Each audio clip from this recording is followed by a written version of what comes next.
ಪರಮಾತ್ಮ ಪ್ರತಿಯೊಬ್ಬ ಜೀವನನ್ನ ಸೃಷ್ಟಿ ಮಾಡಿದಾಗ ಇಷ್ಟು ವರ್ಷ ಆಯುಷ್ಯ ಅಂತ ಹೇಳಿ ಆ ಪರಮಾತ್ಮ ಅವನಿಗೆ ಆಯುಷ್ಯವನ್ನು ಕೊಟ್ಟಿರೋದಿಲ್ಲ.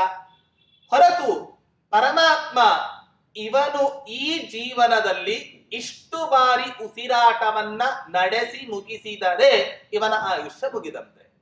ಹಾಗಾದರೆ ಆ ಆಯುಷ್ಯವನ್ನ ಬೇಗ ಖಾಲಿ ಮಾಡಿಕೊಳ್ಳತಕ್ಕಂತಹ ಕೀಲಿಕೈಯೂ ಕೂಡ ನಮ್ಮ ಹತ್ತಿರವೇ ಇದೆ, ಬೇಗ ಮುಗಿಸಿಕೊಳ್ಳತಕ್ಕಂತಹ ಕೀಲಿಕೈಯೂ ಕೂಡ ನಮ್ಮ ಹತ್ತಿರವೇ ಇದೆ. ಈ ಕಾರಣದಿಂದ ಪ್ರತಿಯೊಬ್ಬ ಮನುಷ್ಯನು ಕೂಡ ಈ ಬ್ರೀಥಿಂಗ್, ಈ ಪ್ರಾಣಾಯಾಮವನ್ನ ಎಷ್ಟು ಶ್ರದ್ಧೆಯಿಂದ ಅವನು ಮಾಡ್ತಾನೋ ಅವನ ಆಯುಷ್ಯವನ್ನ ಹೆಚ್ಚಿಸಿಕೊಳ್ಳಬಹುದು ಅನ್ನೋದನ್ನ ಅನೇಕ ಇವತ್ತಿನ ದಿನ ಯೋಗ ಗ್ರಂಥಗಳು, ಅನೇಕ ಶಾಸ್ತ್ರಗಳು ಇವತ್ತಿನ ದಿನ ನಿರೂಪಣೆಯನ್ನ ಮಾಡಿವೆ.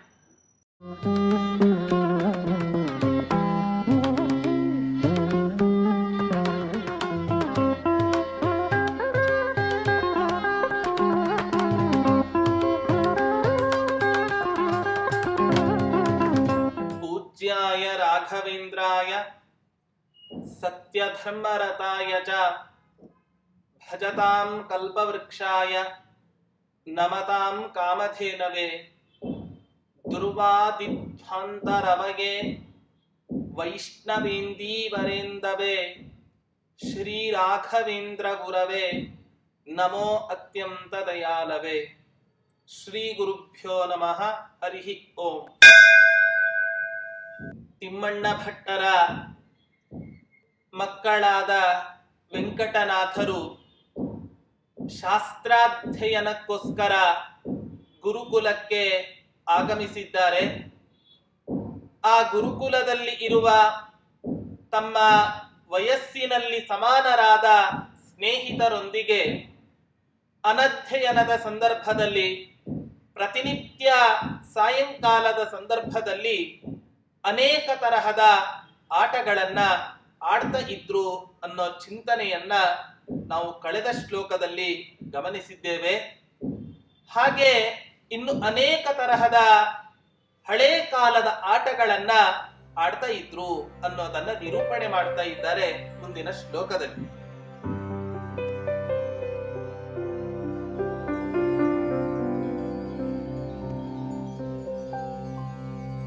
ನಿರಂತರಂ ಸೃಷ್ಟ ಸಮೀರಣ ಸ್ವನ ಪ್ರಧಾನ ಲೀಲಾಂ ಪುಲಿನೇ ಸಖಿವ್ರಜೈಃ ಜನಿಷ್ಯಮಾಣಾಗ್ರ್ಯ ಜಪಾಂಗರೇಚಕ ಪ್ರಧಾನ ಯೋಗಂ ಗುಣಯನ್ನಿವಾತನೋತ್.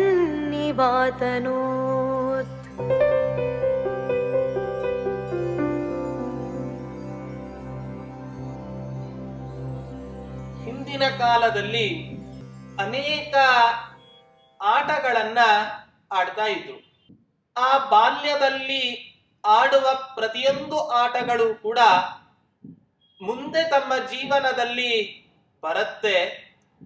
ಆ ಜೀವನ ಎಂಬ ಆಟದಲ್ಲಿ ಯಾವ ರೀತಿ ಪರಿಸ್ಥಿತಿಯನ್ನ ನಿಭಾಯಿಸಬೇಕು, ಯಾವ ರೀತಿ ಈ ಜೀವನ ಎಂಬ ಆಟದಲ್ಲಿ ನಾವು ಮುನ್ನುಗ್ಗಬೇಕು ಅನ್ನೋದರ ಒಂದು ಪ್ರಾಕ್ಟೀಸಿನ ರೂಪದಲ್ಲಿ ಈ ಬಾಲ್ಯದಲ್ಲಿ ಅನೇಕ ಆಟಗಳನ್ನ ಪ್ರಾಚೀನರು ನಮಗೆ ಹೇಳಿಕೊಡ್ತಾ ಇದ್ರು. ಹಿಂದಿನ ಕಾಲದಲ್ಲಿ ಅದು ಓಡಾಟ ಆಗಿರಬಹುದು, ಅಥವಾ ಕುಂಟಪಿಲ್ಲೆ ಆಗಿರಬಹುದು, ಇನ್ನು ಅನೇಕ ತರಹದ ಆಟಗಳಲ್ಲಿ ಒಂದು ಪ್ರಸಿದ್ಧವಾದಂತ ಆಟ ಅಂತ ಹೇಳಿದ್ರೆ ಹುಡುತುತ್ತು ಡುಡು ಆಟ ಅಂತ ಒಂದು ತರಹದ ಆಟ.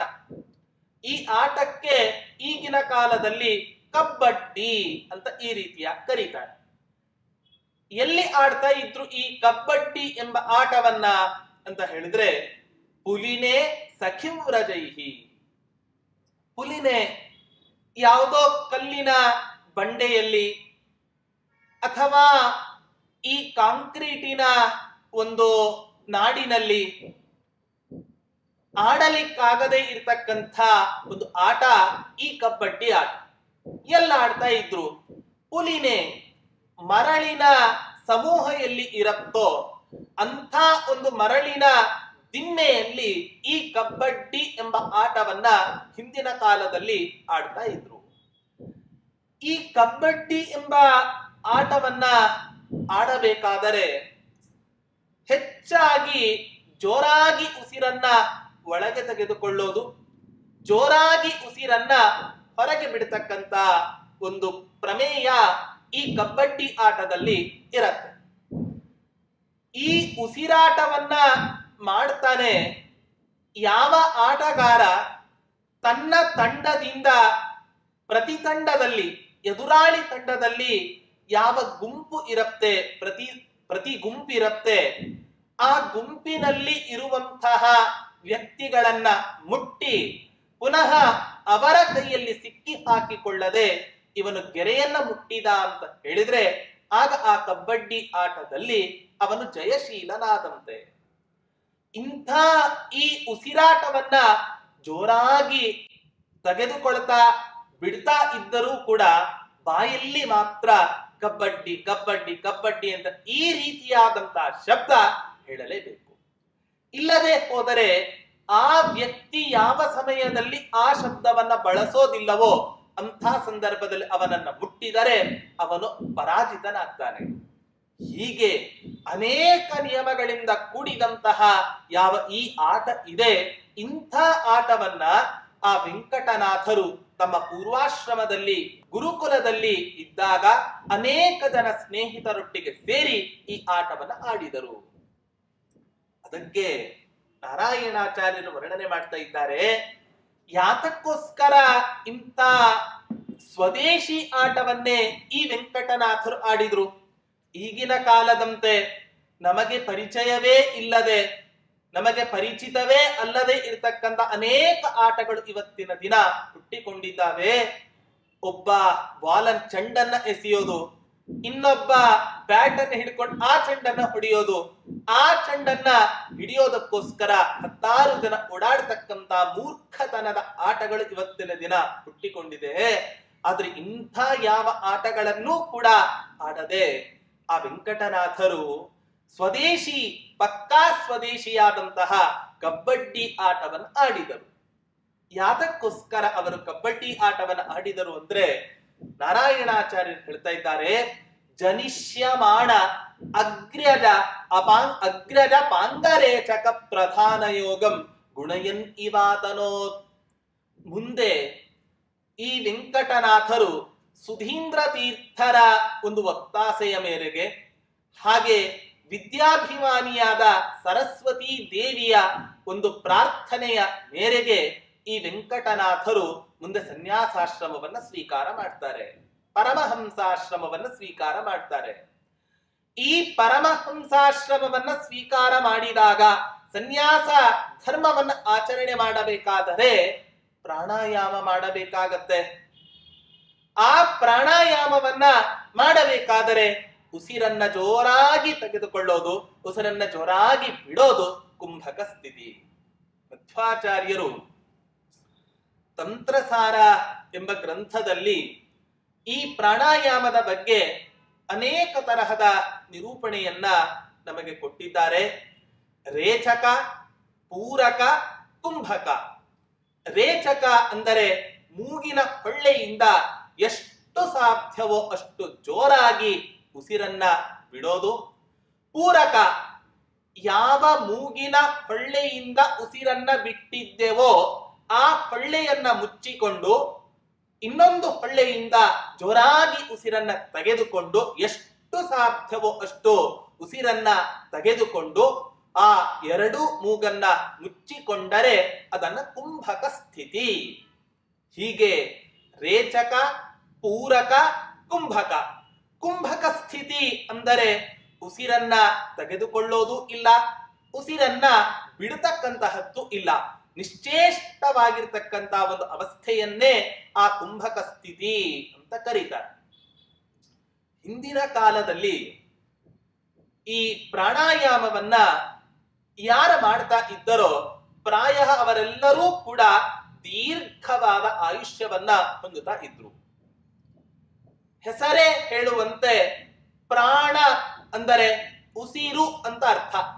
ಆ ಉಸಿರನ್ನ ತನ್ನ ಹಿಡಿತದಲ್ಲಿ ಇಟ್ಟುಕೊಂಡು ಆ ಕುಂಭಕ ಸ್ಥಿತಿಯಲ್ಲಿ ಎಷ್ಟು ಹೊತ್ತು ಇರ್ತಾನೋ ಅಷ್ಟು ಹೊತ್ತು ಇವನಿಗೆ ಆಯುಷ್ಯ ಅನ್ನೋದು ಜಾಸ್ತಿ ಆಯ್ತು. ಪರಮಾತ್ಮ ಪ್ರತಿಯೊಬ್ಬ ಜೀವನನ್ನ ಸೃಷ್ಟಿ ಮಾಡಿದಾಗ ಇಷ್ಟು ವರ್ಷ ಆಯುಷ್ಯ ಅಂತ ಹೇಳಿ ಆ ಪರಮಾತ್ಮ ಅವನಿಗೆ ಆಯುಷ್ಯವನ್ನು ಕೊಟ್ಟಿರೋದಿಲ್ಲ. ಹೊರತು ಪರಮಾತ್ಮ ಇವನು ಈ ಜೀವನದಲ್ಲಿ ಇಷ್ಟು ಬಾರಿ ಉಸಿರಾಟವನ್ನ ನಡೆಸಿ ಮುಗಿಸಿದರೆ ಇವನ ಆಯುಷ್ಯ ಮುಗಿದಂತೆ. ಹಾಗಾದರೆ ಆ ಆಯುಷ್ಯವನ್ನ ಬೇಗ ಖಾಲಿ ಮಾಡಿಕೊಳ್ಳತಕ್ಕಂತಹ ಕೀಲಿಕೈಯೂ ಕೂಡ ನಮ್ಮ ಹತ್ತಿರವೇ ಇದೆ, ಬೇಗ ಮುಗಿಸಿಕೊಳ್ಳತಕ್ಕಂತಹ ಕೀಲಿಕೈಯೂ ಕೂಡ ನಮ್ಮ ಹತ್ತಿರವೇ ಇದೆ. ಈ ಕಾರಣದಿಂದ ಪ್ರತಿಯೊಬ್ಬ ಮನುಷ್ಯನು ಕೂಡ ಈ ಬ್ರೀಥಿಂಗ್, ಈ ಪ್ರಾಣಾಯಾಮವನ್ನ ಎಷ್ಟು ಶ್ರದ್ಧೆಯಿಂದ ಅವನು ಮಾಡ್ತಾನೋ ಅವನ ಆಯುಷ್ಯವನ್ನ ಹೆಚ್ಚಿಸಿಕೊಳ್ಳಬಹುದು ಅನ್ನೋದನ್ನ ಅನೇಕ ಇವತ್ತಿನ ದಿನ ಯೋಗ ಗ್ರಂಥಗಳು, ಅನೇಕ ಶಾಸ್ತ್ರಗಳು ಇವತ್ತಿನ ದಿನ ನಿರೂಪಣೆಯನ್ನ ಮಾಡಿವೆ. ನೋಡಿ, ಪ್ರಾಣಾಯಾಮವನ್ನ ಮಾಡಬೇಕಾದರೆ ಅನೇಕ ತರಹದ ಪ್ರಾಣಾಯಾಮಗಳನ್ನ ಶಾಸ್ತ್ರಗಳಲ್ಲಿ ನಿರೂಪಣೆಯನ್ನ ಮಾಡ್ತಾರೆ.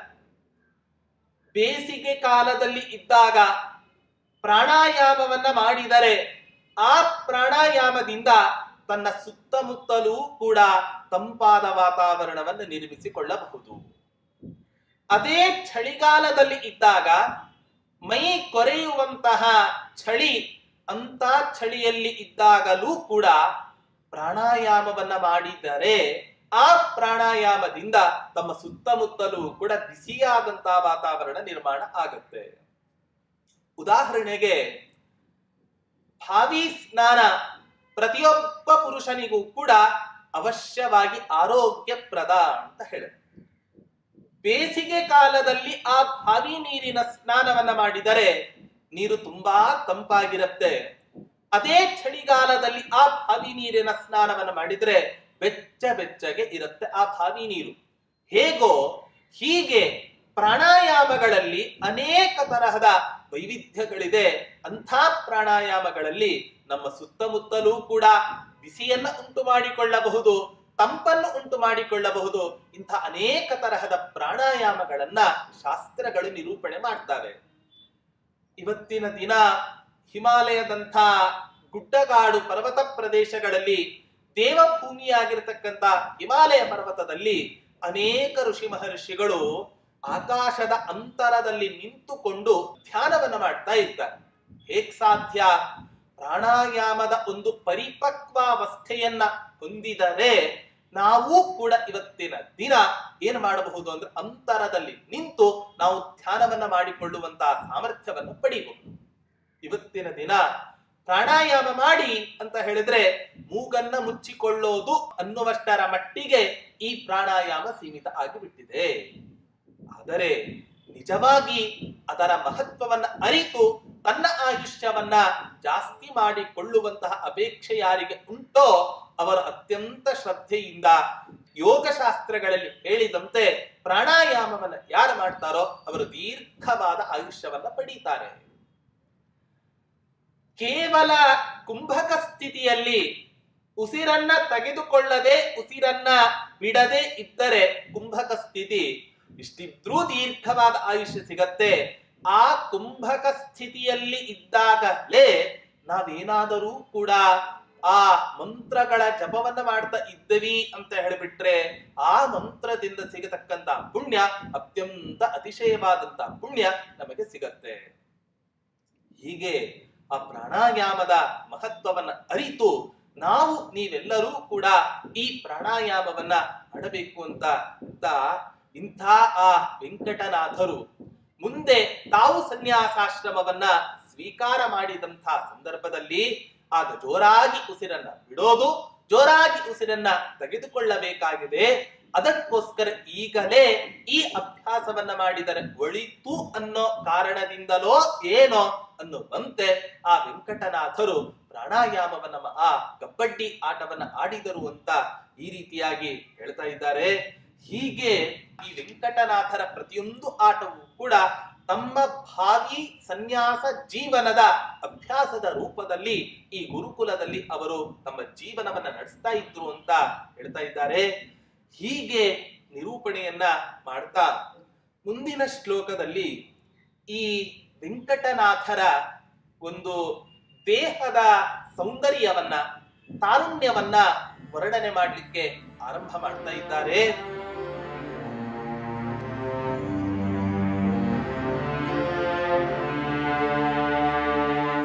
सरस्वती मच्चतुरास्य भासुरे स्वभ्रूभवेस्मिन् सरतीर्वसाम्यहम् इतीव मारः सततं विराजते सहेतको वा सहजे समुन्नतिम्.